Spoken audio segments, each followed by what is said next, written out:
Vamos falar sobre a arte no Brasil entre o Segundo Reinado. Essa apresentação é baseada no capítulo escrito por Luciano Migliacco no livro sobre a arte brasileira da pré-história aos anos de 1960, de Fabiana Barcinski. Começaremos falando sobre a Sociedade Propagadora das Belas Artes, que foi fundada no ano de 1856 no Rio de Janeiro. Os responsáveis pela fundação dessa sociedade foram o arquiteto Bittencourt da Silva e o entalhador Jaci Monteiro. Ela tinha o papel de formar e especializar artistas e artesãos competentes para atender às exigências de uma capital moderna. Essa sociedade baseava-se nas novas escolas de arte que haviam na França, na Inglaterra e na Áustria. Bittencourt, um dos fundadores, escreveu na primeira edição da revista O Brasil Artístico que produzir arte no cenário onde ele estava, o Rio de Janeiro, era um desafio para artistas daquela época, pois os cidadãos não reconheciam a arte como algo necessário e nem consideravam o trabalho artístico como uma profissão digna.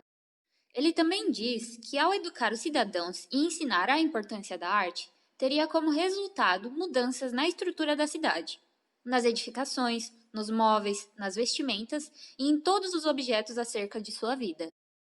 Visto que, ao mostrar o valor que a arte tem no cotidiano, aquilo seria mais facilmente introduzido nos elementos da cidade, gerando serviço e valorizando os artistas locais.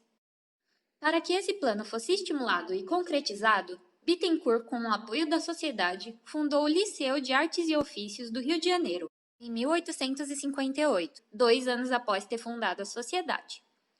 O liceu também teve o apoio de alguns acadêmicos, que davam aulas gratuitas para os alunos da academia que precisavam de suporte e que careciam dos instrumentos cedidos a eles naquele espaço. Mas mesmo com essa iniciativa, não foi o suficiente para o desenvolvimento da indústria artística. A falta de investimento na educação básica e o atraso do Estado na abolição da escravidão tornaram esse processo mais difícil. A proposta era integrar os escravos no tecido econômico do país, e mesmo com o apoio do imperador e de figuras influentes na corte, o projeto não foi realizado. No fim do século, a imigração europeia, sobretudo a italiana e a alemã, contribuíram para a criação de indústrias artísticas no país, particularmente em São Paulo e na região sul. Porém, ainda assim não foi suficiente para valorizar o potencial econômico da arte. O futuro estadista da República, Rui Barbosa, tinha plena noção de que o desenvolvimento da educação tinha relação direta com o futuro da economia industrial. E ele deixou isso claro em alguns trechos do seu discurso O Desenho e a Arte Industrial, em 1882. Mas nem o Império e nem a República souberam converter essa consciência em políticas estatais eficientes no âmbito nacional. E, consequentemente, o déficit de educação pública continuaria sendo um dos fatores que atrasariam o desenvolvimento e a modernização do país. Agora vamos falar um pouco sobre uma técnica artística que teve um papel de grande importância para a arte no Brasil nessa época. A fotolitografia abriu caminhos aos álbuns e coleções que divulgaram paisagens e costumes brasileiros. Ela também obteve um papel importante na política da época, sendo de interesse do imperador para a divulgação de sua propaganda política. Para contextualizar brevemente o que é a fotolitografia, ela é um processo de fotogravura pela qual a imagem a ser impressa é gravada em matrizes de pedra ou metal com o auxílio da fotografia diretamente ou por meio de fotolito. Nas duas imagens apresentadas a seguir, é possível vermos duas versões da cidade de Recife, em fotolitografia. A primeira delas é a representação de Recife, gravada em 1852 pelas mãos de Emil Bauth, um pintor, litógrafo e professor alemão que estabeleceu residência no Brasil. É possível observar na imagem que as construções são dominadas pela arquitetura das igrejas portuguesas e pelas mansões senhoriais. Já a segunda imagem mostra Recife em 1858 pelo fotógrafo e pintor italiano Auguste Stahl. Nessa versão, a cidade está transformada pelo comércio e pelo progresso.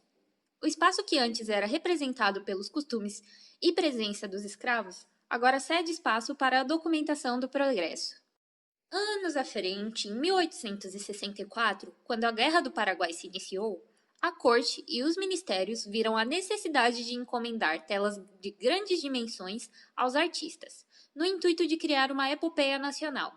produzindo um conjunto de imagens dos eventos de guerra. Dessa maneira, foi consolidado o papel da pintura histórica na criação de uma identidade nacional. Os protagonistas dessa mudança não poderiam deixar de ser Victor Meirelles e Pedro Américo.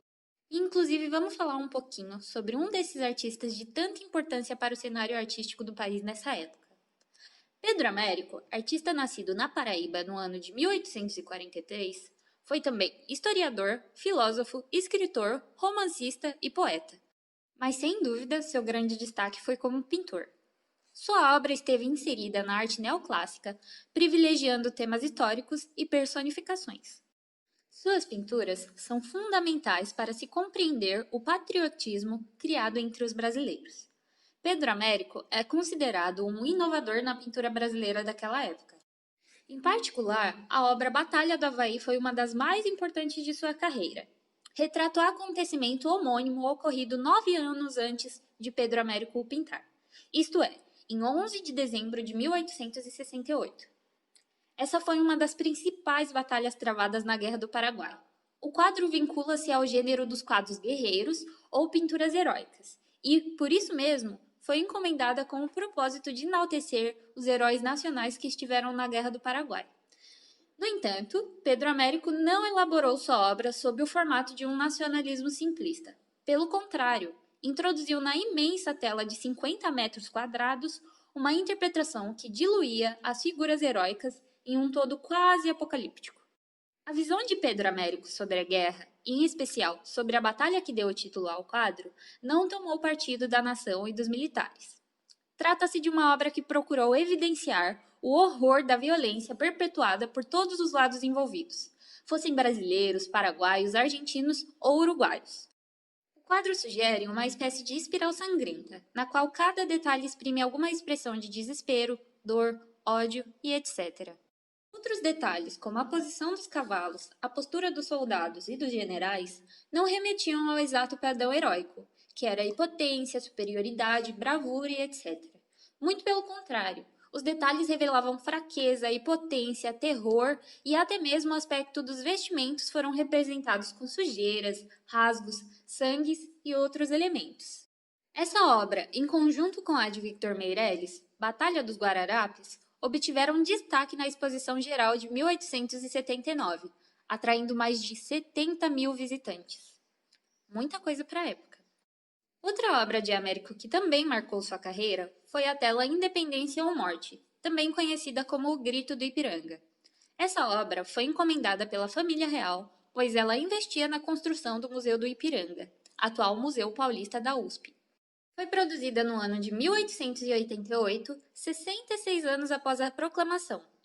A ideia da obra era ressaltar o poder monárquico do recém-instaurado império. A tela foi produzida com o intuito de representar o episódio de maneira grandiosa. Contudo, o próprio Américo reconheceu que seria impossível fazer uma relação entre a pintura e o episódio. Não apenas porque havia uma grande diferença de tempo entre a tela pintada e a proclamação da independência, mas também porque não seria possível reconstituir minuciosamente o acontecido, pois faltavam relatos.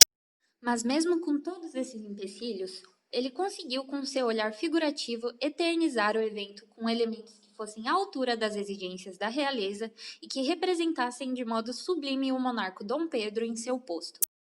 E assim finalizo a minha apresentação sobre a arte no Brasil entre o Segundo Reinado.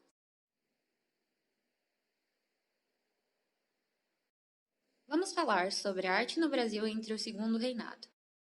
Essa apresentação é baseada no capítulo escrito por Luciano Migliacco no livro sobre a arte brasileira da pré-história aos anos de 1960, de Fabiana Barcinski. Começaremos falando sobre a Sociedade Propagadora das Belas Artes, que foi fundada no ano de 1856 no Rio de Janeiro. Os responsáveis pela fundação dessa sociedade foram o arquiteto Bittencourt da Silva e o entalhador Jaci Monteiro. Ela tinha o papel de formar e especializar artistas e artesãos competentes para atender às exigências de uma capital moderna. Essa sociedade baseava-se nas novas escolas de arte que haviam na França, na Inglaterra e na Áustria. Bittencourt, um dos fundadores, escreveu na primeira edição da revista O Brasil Artístico que produzir arte no cenário onde ele estava, o Rio de Janeiro,